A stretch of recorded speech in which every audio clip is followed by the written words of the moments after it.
Esta historia fue extraída de un especial y ha sido resubida como un video individual para facilitar su búsqueda. Muchas gracias por su apoyo. El militar y las brujas de San Martín. En el año 2008, mi esposo, un alto militar, por fin me cumplía mi sueño de conseguir nuestra casa propia en Villas de San Martín, Estado de México, municipio de Chalco. Y esto, justo antes del nacimiento de nuestro primer hijo. Estábamos felices por esos logros, pero la vida es una ruleta, y a nosotros nos dio ese giro la vida, que por poco se cobra con la vida de mi hijo. La primera semana de habitar esa casa, pasaron cosas algo raras, y la explicación lógica era también un poco incomprensible. Pues a eso de la 1 de la madrugada, al estar ya durmiendo, clarito se escuchaba como si en la azotea soltaran una bolsa de canicas, y estas rebotaban en la recámara siguiente. Pensé que era un sueño y no le di mayor importancia, y por eso no desperté a mi esposo, que tenía que irse temprano a trabajar. Otra noche, lo que sí me despertó en minutos fue un fétido olor a podrido y algo como rebotando en las paredes, pues parecía como si se estrellara en ellas a propósito. No podía levantarme, pues a pesar de estar sola, en ese entonces tenía 8 meses y medio de gestación y en cualquier momento nacería mi bebé. Por eso no me paraba. Por fin, gracias a Dios, llegó ese día tan especial y mi esposo militar me trasladaba a la clínica de Lomas de Sotelo en Ciudad de México. Ahí gritó de alegría al saber que era niño su primer bebé y uno muy sano, además de grande. De inmediato, mi marido pidió licencia por un mes en la Defensa Nacional y se la otorgaron. Así que nos regresamos en los carros después del parto. Ya teníamos todo planeado, solo que algo raro nos pasó en el regreso. Recuerdo que faltaba poco para la 1 de la madrugada, y al estar conduciendo sobre la carretera en la zona de la mina o cerro donde están las grutas, clarito escuchamos chiflidos, pero no había nadie. Es más, casi ni autos pasaban. Así que continuamos nuestro camino, hasta metros antes de entrar a San Martín. De entre las milpas de maíz, se vio como un animal se arrastraba en ellas y nos seguía al paso del auto. No me asusté, pues mi esposo supuso que era un perro, y así volvió a aumentar la velocidad, pero esta cosa comenzó a correr más rápido, tanto que daba saltos entre los sembradíos. Solamente se miraba un bulto y no distinguimos qué era, hasta que ya no era uno, eran como 6 cosas brincando y chiflando, y al llegar ya no miramos más, y entramos a nuestro hogar para eso de las 2:30 de la madrugada. Minutos después de estar durmiendo, escuchamos en la azotea como si se pelearan guajolotes. Clarito se oía cómo clavaban sus garras y se sentía el peso de estos al brincar, y al parecer eran varios. Esto hasta que mi esposo se asomó por la ventana y efectivamente dice que vio los cuerpos de estos pavos enormes que estaban frente al departamento. Mi marido pensó que estos se saldrían de los corrales de los campesinos cercanos y que habían venido acá ya que teníamos muchos árboles y áreas verdes. Me dijo que se dormiría y que mañana temprano preguntaría de quiénes eran para que los encerraran. Al amanecer comenzó a fallar el auto, así que lo llevó con el mecánico que estaba en la entrada del fraccionamiento, y después de repararlo, el mecánico le preguntó a mi esposo si no habíamos notado nada raro en las noches pasadas. Mi esposo le dijo que no, y dijo que todo estaba bien, a excepción de unos guajolotes que ya tenían nidos enfrente y arriba de nuestro departamento. Solamente quiero saber de quiénes son. Al oír eso, el mecánico se puso pálido y le dijo: ¿Ustedes tienen hijos? Si es así, dígame de qué edad, amigo. Mi esposo le contestó que nuestro hijo tenía 2 días de nacido. De nuevo, el mecánico le dijo: ándese con mucho cuidado y no descuide a su hijo hasta que éste coma alimento sólido, ya que, por ahora, es un trofeo para esas brujas. Mi esposo se carcajeó, pues era notorio que el mecánico lo quería asustar. Quién sabe de qué o de quién se tenía que cuidar, así que, sin preguntar nada, mejor se marchó. Esa noche, que era nuestra tercera en el fraccionamiento, se escuchó a eso de las 3 de la mañana cómo rebotaban las canicas que días antes escuché. Y minutos después, ese aroma fétido comenzó a salir. De pronto, mi bebé comenzó a soltar el llanto y mi esposo de inmediato lo auxiliaba, pero este tenía arañazos en su carita y con rasguños en sus piecitos, aún con las calcetas. La verdad, no me explicaba cómo se lograba lastimar y ese olor no desaparecía. Pusimos aromatizante y los tres volvimos a descansar esa noche. A la mañana siguiente, mi esposo regresaba con el mecánico y le decía que el carro seguía fallando. Y entre comentarios, el mecánico le decía a mi esposo que le vendía un arma para que matara a esas brujas, pues aseguraba que ya estaban de regreso. Cada que llegaban familias nuevas a habitar esas casas de San Martín, era cuando estas aves malditas bajaban de la montaña y, sedientas de sangre, entre ellas se peleaban. Estas bestias solamente se calmaban hasta que los bebés probaban alimentos procesados que ya tenían sal.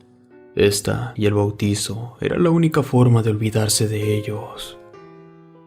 Mi esposo le dijo que era militar y que tenía arma de cargo y mucha experiencia, pero que no era necesario usarla, ya que él no creía en esas cosas de pueblos, y se marchó riéndose de lo que había escuchado en el taller mecánico. En la cuarta noche, otra vez oímos que rebotaban canicas, que chocaban en las paredes, y como si algo, o más bien dicho, varias cosas se arrastraran por los pisos. Esto se escuchaba cada que caía la noche, y cuando pasaba, mi hijo soltaba el llanto, y siempre se notaba inquieto. Con nada se calmaba, pues como no tomaba pecho materno, solamente así se tranquilizaba un poco. Pero ya me preocupaban esos sonidos y olores que invadían nuestra casa todas las noches desde que llegamos, pero sobre todo, desde el nacimiento de nuestro bebé. A la mañana siguiente, salí con el bebé a visitar a mi madre a Ciudad de Nezahualcóyotl, Estado de México. Ella me decía que mi hijo estaba muy flaquito, con ojeras, y que se miraba que no dormía bien. Era como si no le cayera bien la mamila, pues aún no aumentaba de peso.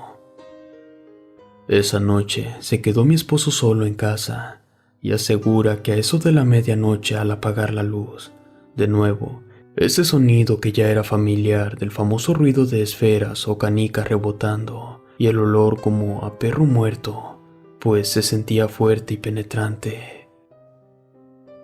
Al encender la luz, se escuchaba cómo rebotaba algo entre los muros, y esa cosa regresaba a su lugar de origen.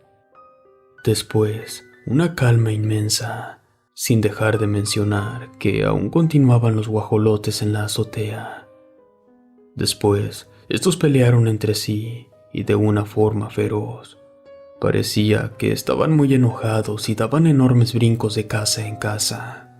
Eran aproximadamente 10 aves de color negro, que al sonar unos disparos se espantaron y se fueron volando sin dejar rastro. Al amanecer, mi esposo fue al taller por su carro, y el mecánico le dijo: «Sabes, amigo, te diré algo. No creerás lo que vi ayer. Como verás, yo duermo en el taller, y como a las 4 de la madrugada, al salir a orinar, vi cómo esas brujas celebraban en las azoteas, pues esta vez llegaron muchas familias a vivir aquí, y ahora tendrían más de dónde alimentarse. Así que saqué mi arma. La verdad, les comencé a disparar, pero no le di a ninguna. Solo se espantaron y brincaron de casa en casa. Esto me preocupa. Antes era una sola, pero ahora son demasiadas. No es una buena noticia». Mi esposo se quedó desconcertado, pues nadie respondía ser el dueño de esos guajolotes, y lo curioso era que ni la poca gente se prestaba para hablar. Ya faltaba poco para oscurecer. En eso, cuando llegamos a la casa y después de cenar, mi esposo me contó todo lo que había pasado. Yo me comencé a reír y hasta lo regañé por creer en esas tonterías. Así que después nos fuimos a ver la tele y colocamos al bebé en la recámara, apagamos la luz y después de algunas horas nos ganó el sueño. Después se escuchó cómo caían una a una esas canicas y rebotaban en el cuarto donde el olor era cada vez más penetrante. Después el bebé comenzó a llorar. Al principio no le dimos importancia, hasta que se escuchó como si el bebé hubiera caído al piso. Ahora el llanto era muy fuerte. Les juro que al prender la luz, mi hijo estaba tirado en el piso. Era imposible que cayera de la cuna. Le dije a mi esposo, pero me regañó por no asegurar la cuna y no ponerle atención al bebé. Pero ahora me preocupaba más esta situación. El bebé, aún en el suelo, ya no estaba llorando. Lo levanté y creo que estaba bien sin aparentes golpes, solo que muy débil. Al día siguiente lo notamos muy enfermo, así que lo llevamos al hospital pediátrico, donde el médico nos regañaba por no saber alimentarlo.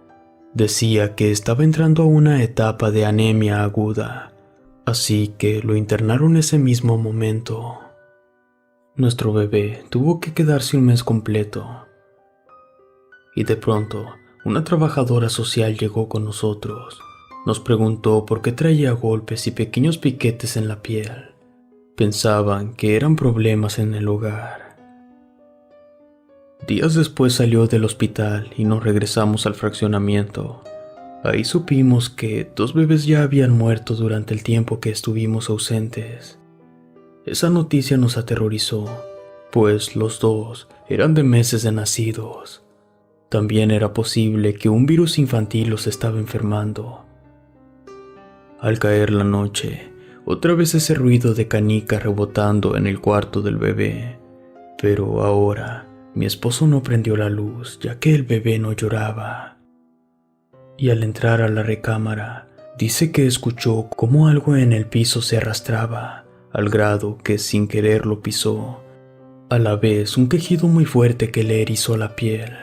Al encender la luz, vio manchas de sangre por el piso y el bebé no estaba en la cuna. Era imposible, ya que no lo encontrábamos por todo el cuarto.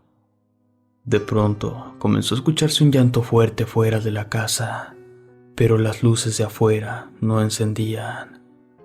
Mi esposo y yo salimos rápidamente, y ahí pudimos ver cómo unas cosas jalaban de un lado a otro a mi bebé. Eran como lenguas gigantes que lo tomaban de las manos y los piecitos. Comencé a sentir una increíble impotencia. Mis piernas no me respondían para nada. Estaba sin habla, hasta que mi marido entró a la casa por un cuchillo. Y al salir, cortó rápidamente una de esas lenguas, y estas cosas comenzaron a retroceder metiéndose en la casa y rebotando en las paredes, y emitían un grito de dolor. Después se metieron por la rendija de abajo de la puerta hacia el cuarto del bebé. Rápidamente fui a la cocina por sal y comencé a arrojarla en toda la casa. Y estos seres comenzaban a quemarse. La casa se inundaba de ese fétido olor, y por fin salían de la casa revolcándose en la azotea por las quemaduras recibidas. Y ahí aprovechó mi esposo para descargar su arma contra estos seres. Estas lograron huir hacia un cerro poco visible. Creo que no logró matar a ninguna. De inmediato le dimos primeros auxilios al bebé, quien solo tenía pequeños moretones. Al amanecer, salimos huyendo de ahí sin dar explicación a nadie. Créanme, a pesar de soltar más de 10 disparos, esos pocos vecinos ni por las ventanas se asomaron. Parecía que sabían a qué nos enfrentábamos, y jamás nos advirtieron nada. Gracias a Dios, el mecánico ya tenía listo nuestro carro. Pero antes de irnos, le preguntamos el porqué de estos sucesos. Solo se limitaba a decirnos que él nos había advertido, y por nuestra incredulidad, nuestro hijo estuvo a punto de morir.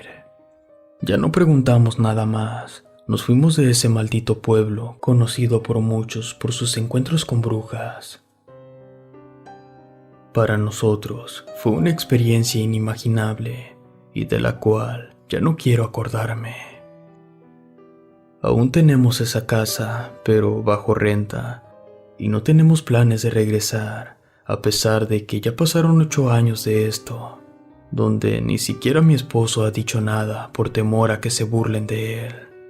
Pero siendo militar, le costó afirmar que las brujas existen y no son cuentos. Además, fue testigo de esa realidad y posiblemente, si alguien escucha esos extraños sonidos, espero que tenga la certeza de cuidar a su familia. Gracias por escucharme. Si te gustó esta historia, suscríbete activando la campanita para que no te pierdas lo mejor de Rede. Gracias por escucharnos.